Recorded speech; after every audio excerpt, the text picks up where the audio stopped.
Zekthari stood at the observation deck of the Coalition command ship, watching the small human vessel dock with their fleet. The ship looked wrong to his eyes. Where Veltar ships were built with flowing lines that honored the ancient ways, this human craft was all sharp angles and practical surfaces. No decoration, no art, just function. The distress call from Kepler 442b had reached Coalition space 3 days ago. The mining colony there had gone silent during a routine supply run.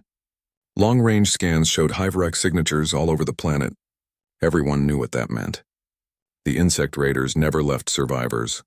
Commander Tekval had assembled the usual response team: 2 Veltar heavy cruisers, a Zenthan support vessel, and a handful of smaller ships.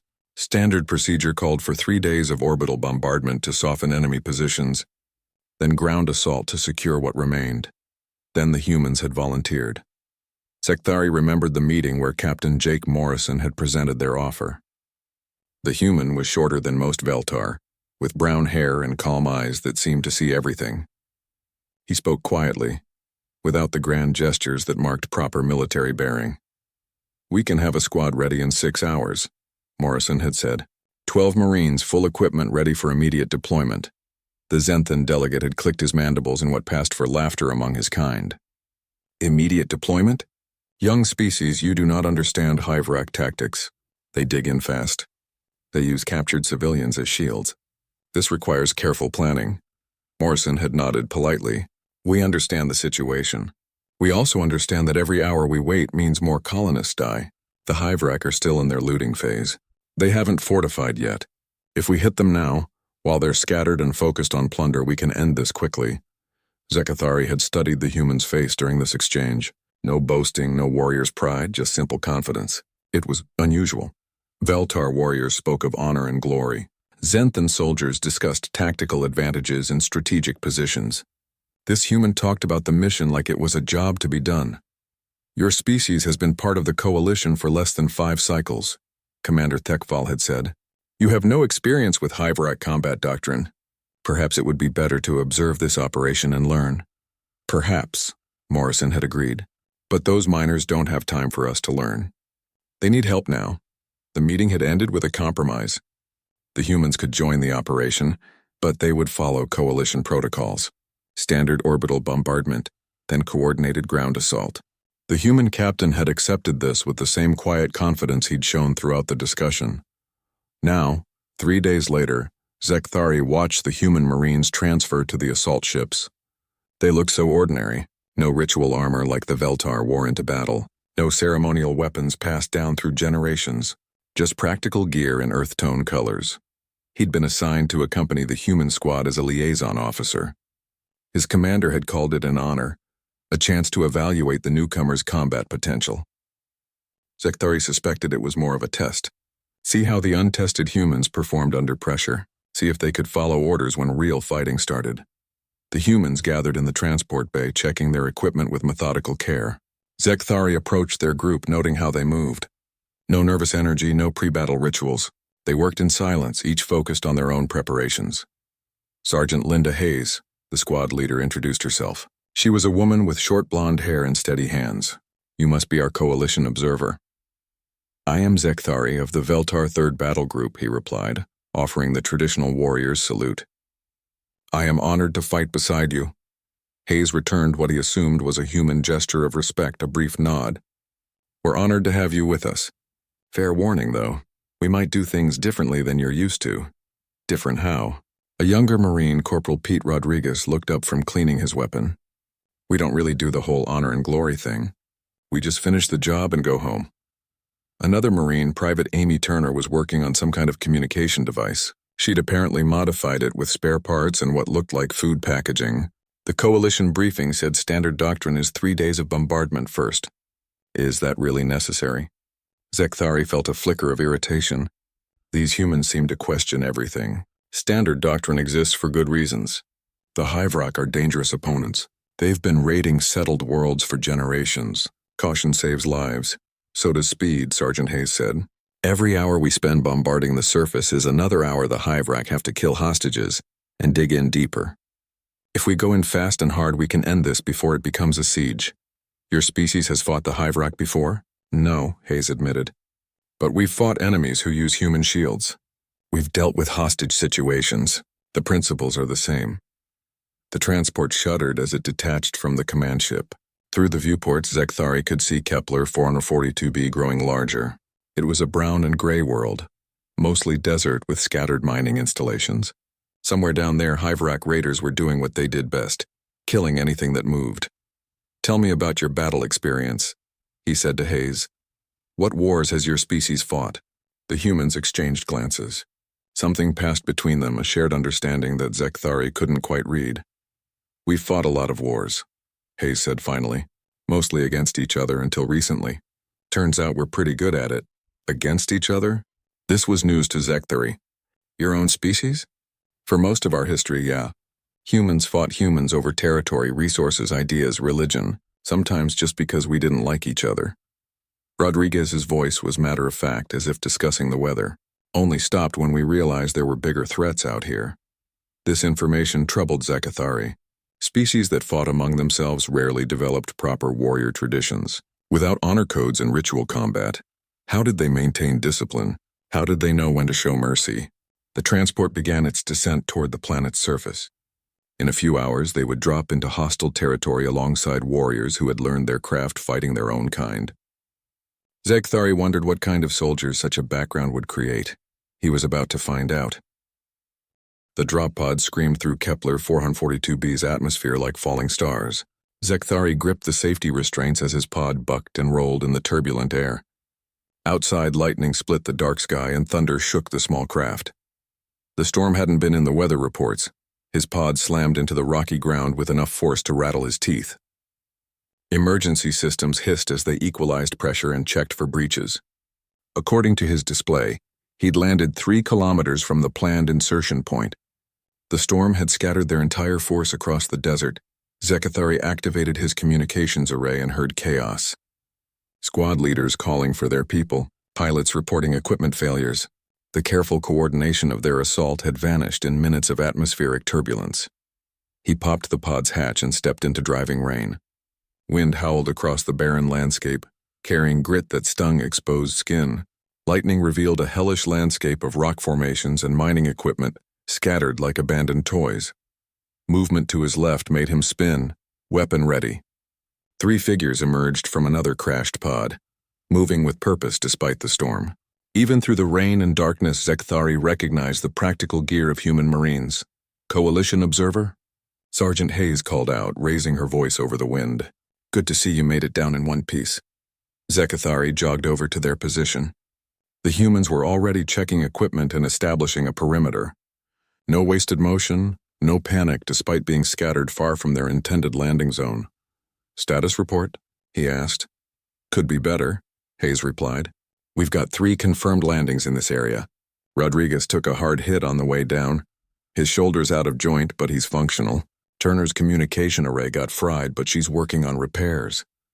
As if summoned by the mention of his name, Corporal Rodriguez appeared from behind a rock formation. His left arm hung at an odd angle, but he was carrying his weapon and moving without apparent difficulty. "Contact with the rest of the squad?" Hayes asked.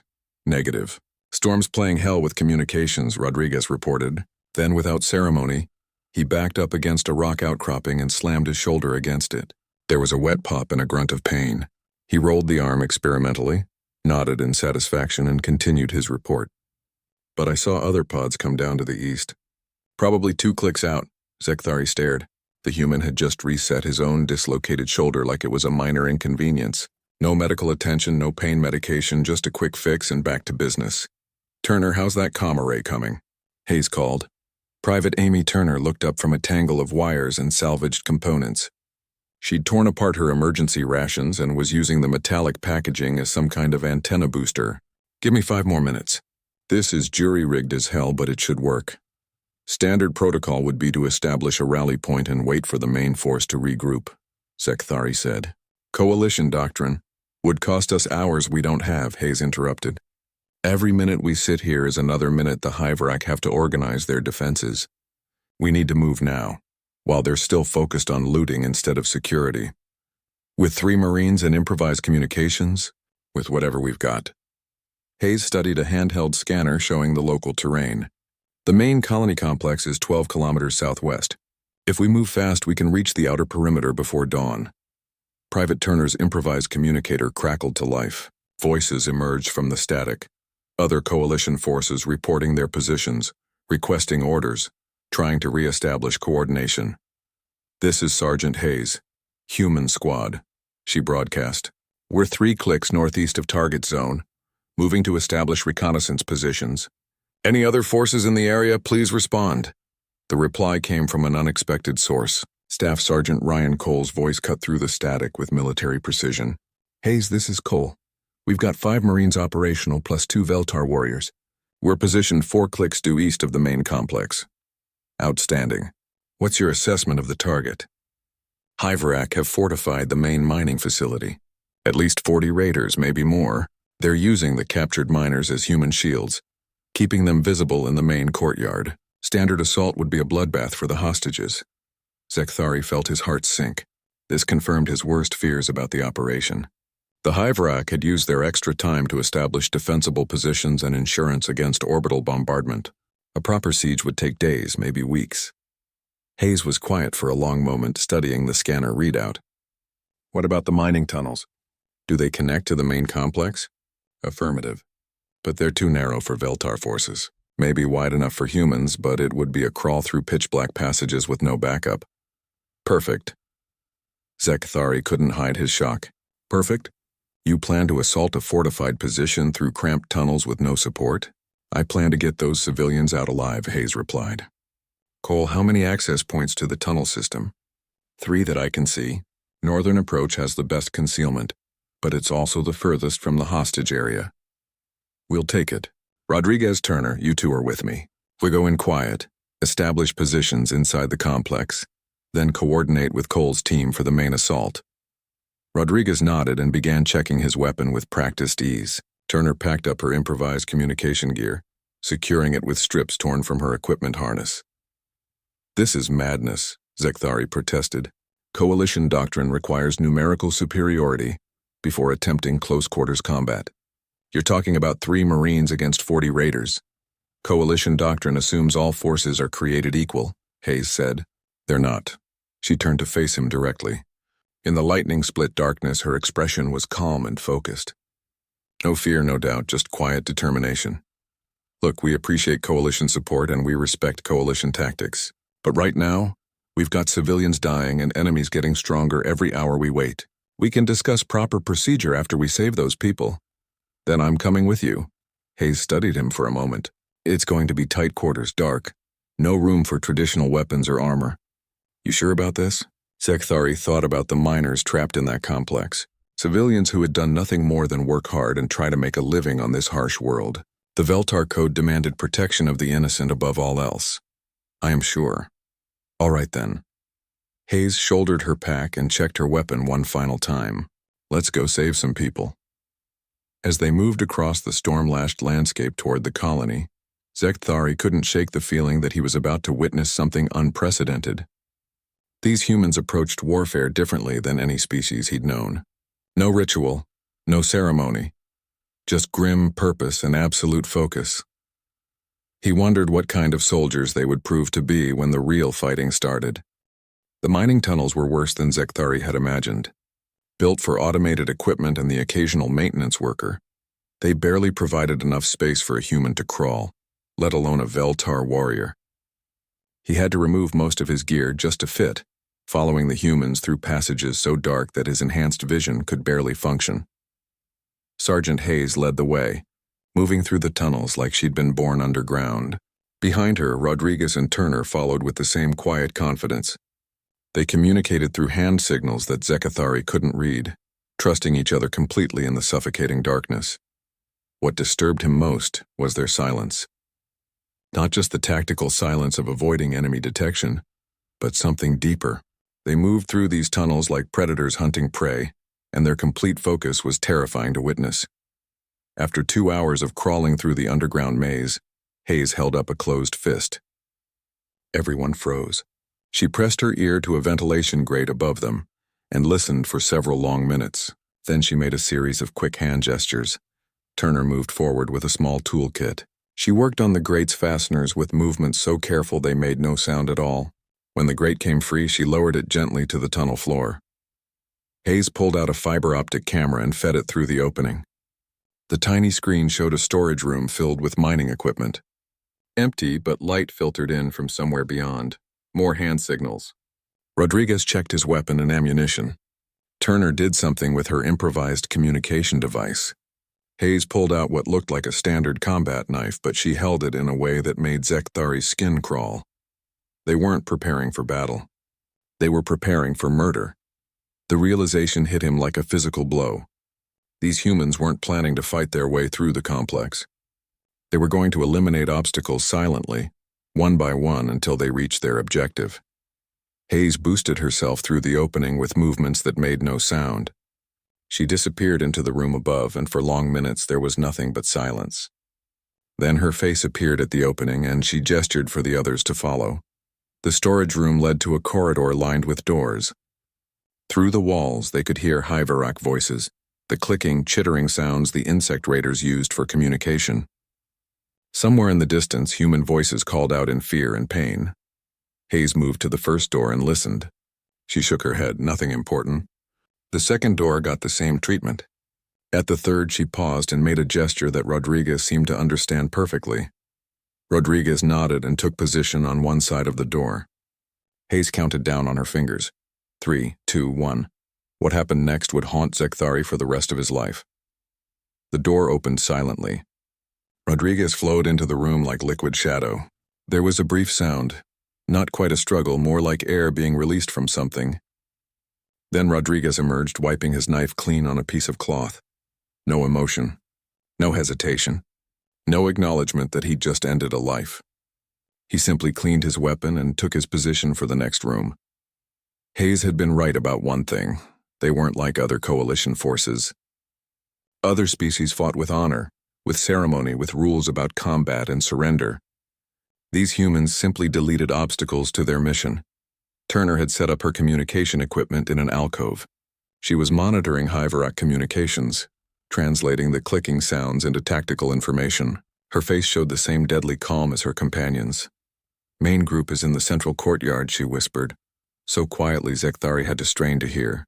38 raiders confirmed. Hostages are in the southeast corner, under guard. Command structure is chaotic. They're arguing about whether to space the prisoners or sell them. Time frame? Hayes asked. Hard to say, but some of them want to finish the executions before moving to the next target. Hayes nodded and made more hand signals. Rodriguez moved to cover the corridor while Turner packed up her gear. They were preparing to move deeper into the complex, and Zekthari realized he was about to witness something that would change his understanding of warfare forever. "Wait," he whispered. "We should coordinate with the other forces. Establish a proper assault plan." Hayes turned to look at him. Her eyes had changed since they'd entered the complex. They were still human eyes, but something had shifted behind them. Something cold and utterly practical. "The plan is simple," she said. "We eliminate sentries quietly until we reach the hostages. Then we signal Cole's team to begin the main assault. While the Hyverak are dealing with a frontal attack, we extract the civilians." "You mean to kill your way through this entire complex?" "I mean to save those people." Hayes checked her weapon again. "If the Hyverak want to surrender, they can, but they won't. You know that as well as I do."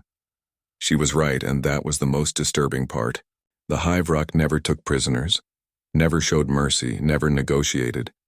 They understood only force, and they respected only strength. The humans were about to give them both. They moved through the complex like ghosts. When they encountered Hyverak sentries, those sentries simply disappeared. No alarms, no running battles, no dramatic confrontations. Just quiet, efficient elimination of obstacles. Zekthari tried to keep count but lost track after the first 6.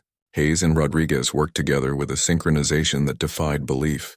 They seemed to know exactly where each other would be, what each other would do, without any visible communication. When they reached the main complex, Turner set up her equipment again and began monitoring the central courtyard. The Hyverak were growing nervous. Sentries weren't reporting in and some of their patrols had gone missing. "They know something's wrong," Turner reported, "but they don't know what. Command is ordering increased patrols, but half their force is already dead." "Signal Cole," Hayes ordered. Tell him to begin the frontal assault in 10 minutes. Full noise, lots of flash. Make them think the main attack is coming from the east. Turner nodded and began broadcasting on a frequency that wouldn't be detected by HFY equipment. Hayes turned to Rodriguez. When the shooting starts, we move on the hostages. Fast and hard. What about the guards? Hayes's expression didn't change. What about them? In the distance, explosions began to thunder across the complex. Cole's team was making their presence known, and the HFY were responding with everything they had. Weapons fire lit up the night sky, and the clicking sounds of excited insects echoed through the corridors. Now, Hayes said. They emerged from the shadows like avenging angels, moving toward the hostage area while the HFY focused on the external threat. But Zekthari knew that what came next would be worse than anything he'd seen so far. The humans weren't just rescuing civilians, they were about to demonstrate why their species had conquered their own world before reaching for the stars. The central courtyard was chaos. Explosions from Cole's diversionary attack had drawn most of the HFY forces to the eastern perimeter, leaving only a handful of guards with the hostages. But those guards were the largest, most dangerous raiders in the group, the ones the HFY trusted to keep their prisoners from escaping. Zekthari counted 23 human civilians huddled in the corner of the courtyard, men, women, and children from the mining colony, all showing signs of rough treatment. Some were injured. All were terrified. 6 HFY guards stood around the group, weapons trained on the prisoners. Their insectoid faces showed no emotion, but their posture communicated clear intent. At the first sign of rescue, they would start killing hostages. Hayes studied the situation through a scope, calculating angles and distances. Range is 40 meters. 6 targets. Clean shots are possible, but timing has to be perfect. What if they start executing prisoners when the shooting starts? Zekthari asked. They won't have time. The certainty in her voice was absolute. She wasn't hoping the guards wouldn't react, she was stating a fact about what was going to happen. Turner monitored the communication channels while Rodriguez positioned himself for the best possible shot at the furthest target. They moved with the same eerie coordination Zekthari had observed in the tunnels, like parts of a single organism. Cole's team is pressing hard on the eastern approach, Turner reported. HFY are committing more forces to that front, but their commander is getting suspicious about the missing patrols. He's starting to pull some guards back from the perimeter. How long before they figure out what happened? Maybe 20 minutes. Maybe less, Hayes nodded. Then we end this now. She activated her communication device and sent a coded signal to Cole's team. The response came back immediately.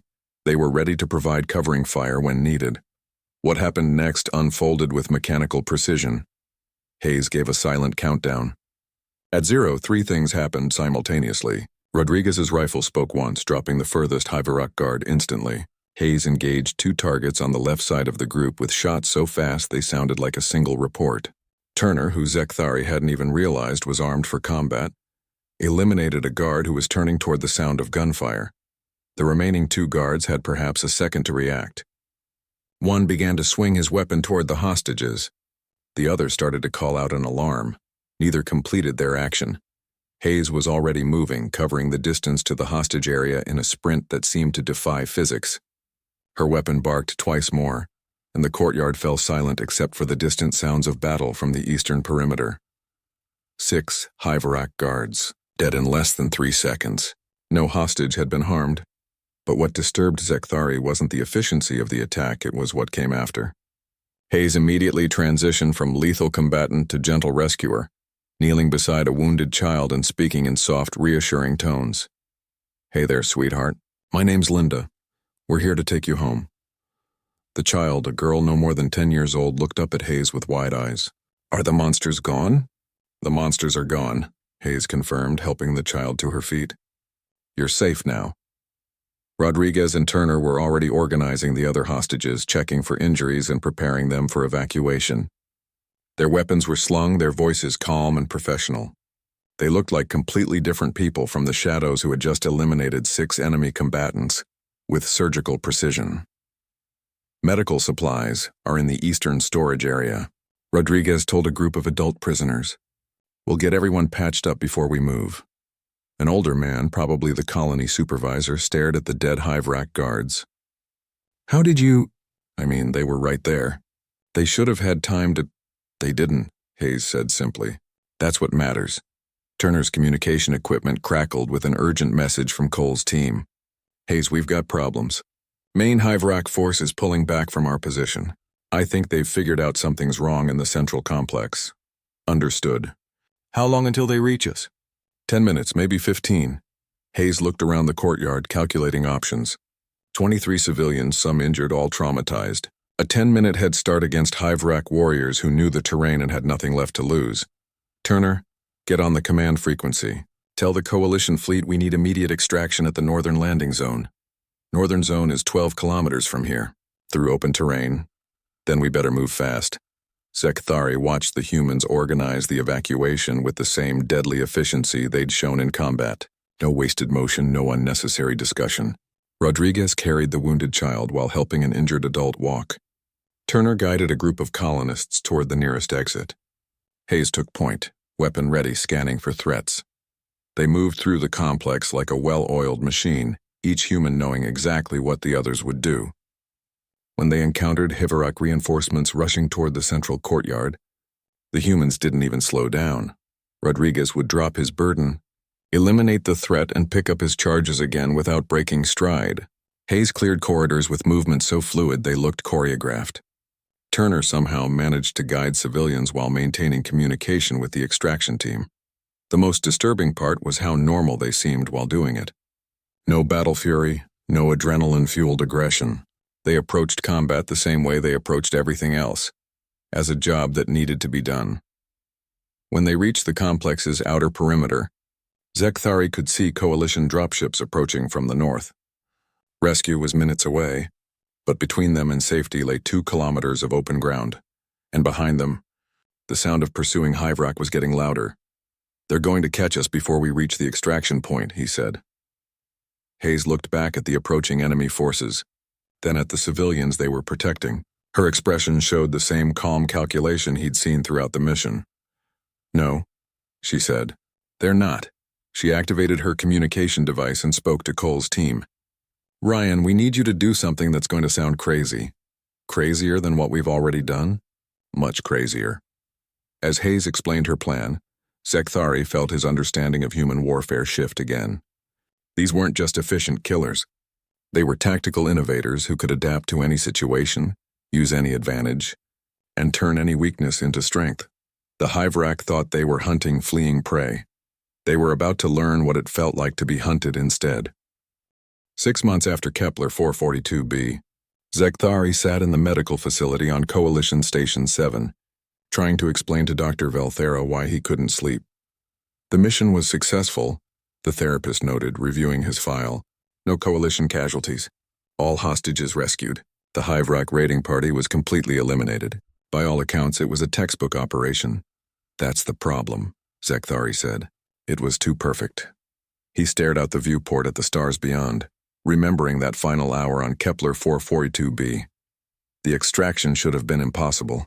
23 civilians, including wounded, crossing 2 kilometers of open ground while pursued by 40 HFY warriors. Standard tactical analysis would have called it suicide. The humans had made it look easy. Hayes's plan had been brilliantly simple. Instead of running straight for the extraction point, they'd used the mining complex's own systems against their pursuers. Turner had accessed the environmental controls and flooded the lower levels with industrial coolant. Rodriguez had rigged mining charges to collapse key passages behind them.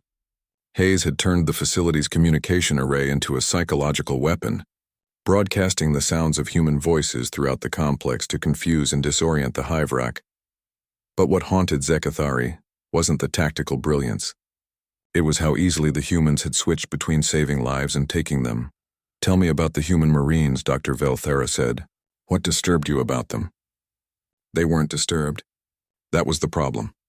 When the last HFY had died, cornered in the mining facility's main processing center, and eliminated with the same clinical efficiency the humans had shown throughout the mission, Hayes had immediately returned to checking on the rescued civilians. Rodriguez had shared his rations with hungry children. Turner had jury-rigged a communication system to let the colonists contact their families. They'd transitioned from lethal combat to humanitarian care without any visible effort. Like flipping a switch. During the extraction, I watched Sergeant Hayes comfort a child who was crying from nightmares about the hive rock. Zekathari told the therapist. The same hands that had killed 6 enemies an hour earlier were gentle and caring. She sang human lullabies and shared stories about her own family. This troubles you why? Because it shouldn't be possible. Feltar warriors need time to transition from combat mindset to civilian interaction. We have rituals, ceremonies, ways to process what we've done in battle. The humans didn't need any of that. They just switched off their capacity for violence and became normal people again. Dr. Velthera made notes on her datapad.